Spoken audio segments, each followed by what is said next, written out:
Ya, Assalamualaikum warahmatullahi wabarakatuh dan salam sejahtera. So, hari ini untuk SPK 30994, pemprosesan confectionery.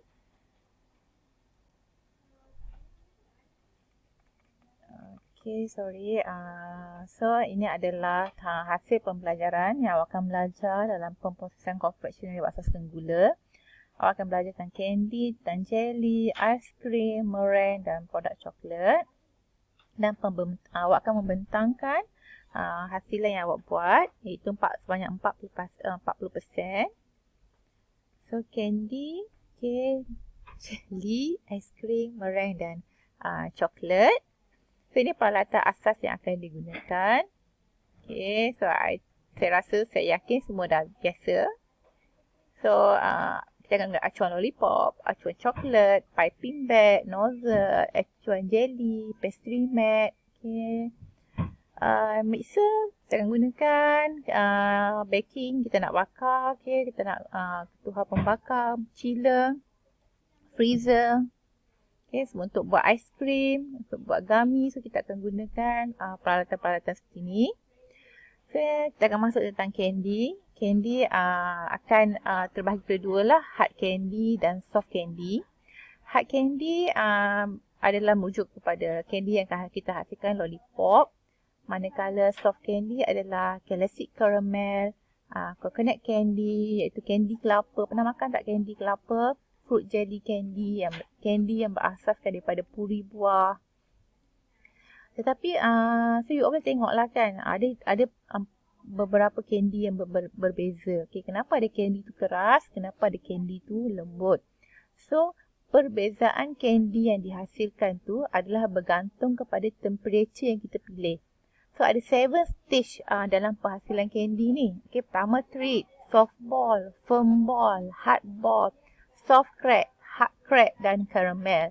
So, untuk lollipop, ia adalah penghasilan kategori hard crack. Maksudnya kita akan panaskan campuran air gula dengan gula tadi sehingga mencapai suhu 154 darjah Celsius paling tinggi.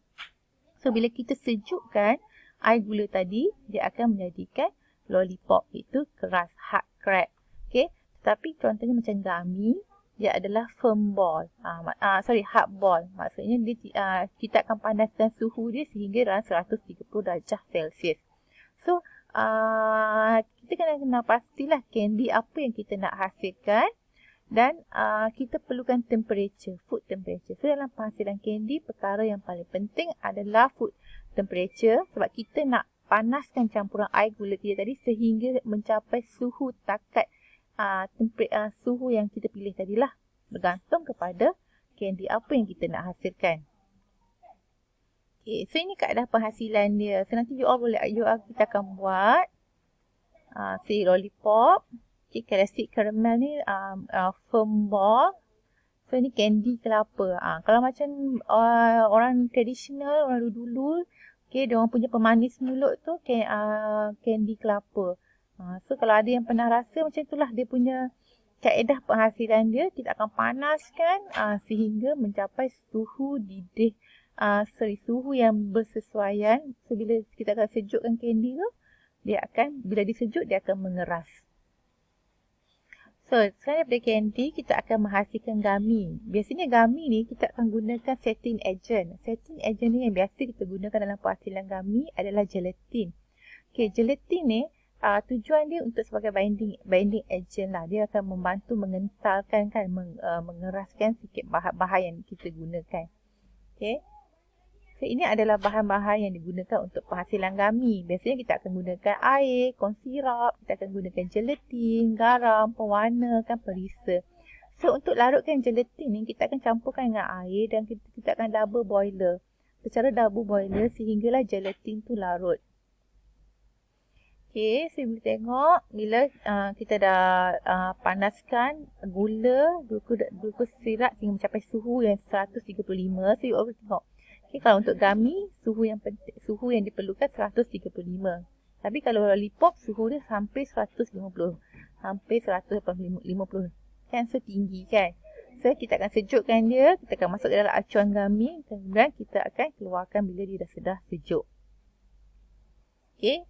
Ini fruit jelly. Ada yang fruit jelly menggunakan serbuk konyaku, serbuk agar-agar. Okay. Dan kita move kepada aiskrim. Aiskrim ni biasa bahan tenusu yang contohnya seperti krim, seperti susu yang dikombinasi bersama dengan fruit lah.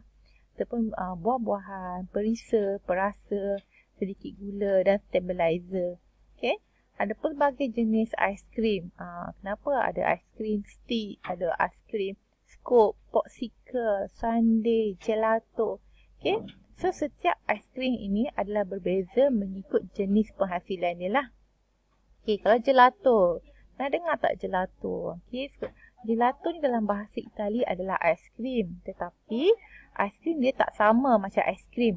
So, bila you all makan tu, rasa dia lebih padat, lebih halus. Sebab perbezaan dia. Okay, dia memukul, pukul susu tu, dia tak pukul sampai jadi kembang, sampai jadi krim. So, berbeza dengan aiskrim. Okay, so rasa dia sedikit berbeza.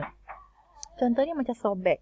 Sorbet dia tak letak tenus, dia tak letak susu. Dia adalah campuran puri buah ataupun jus buah yang dicampur bersama dengan gula. So it's a non-dairy dessert. So siapa yang tak boleh makan susu, dia mungkin akan pilih sorbet lah.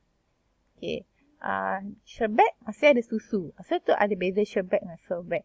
So kalau ada peluang, you all cuba rasa jenis-jenis aiskrim sebab ada perbezaan rasa menggunakan perbezaan bahan dan teknik yang berlainan. Okay, ini adalah penghasil. So kita akan ada aiskrim yang kita guna homemade lah keadaan. Ada yang pakai overload, ada yang pakai susu. Kalau dekat Mak lebih kepada homemade aiskrim lah. Okay.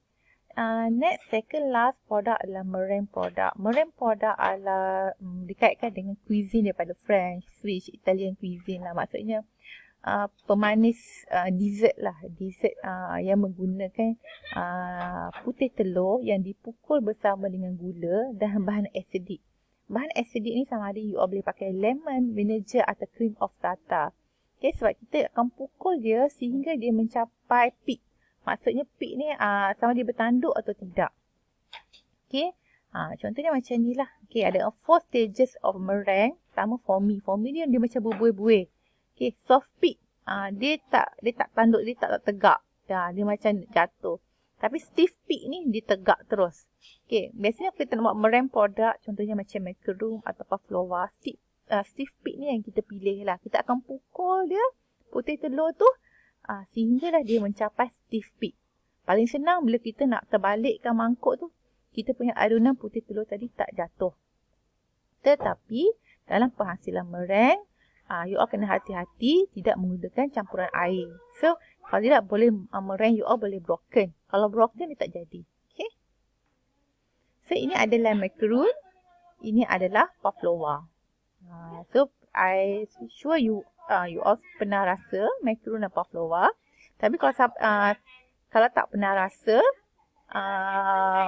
pavlova ni rasa dia, tekstur dia dekat luar dia keras, tapi kat dalam dia chewy. Chewy macam kita makan marshmallow.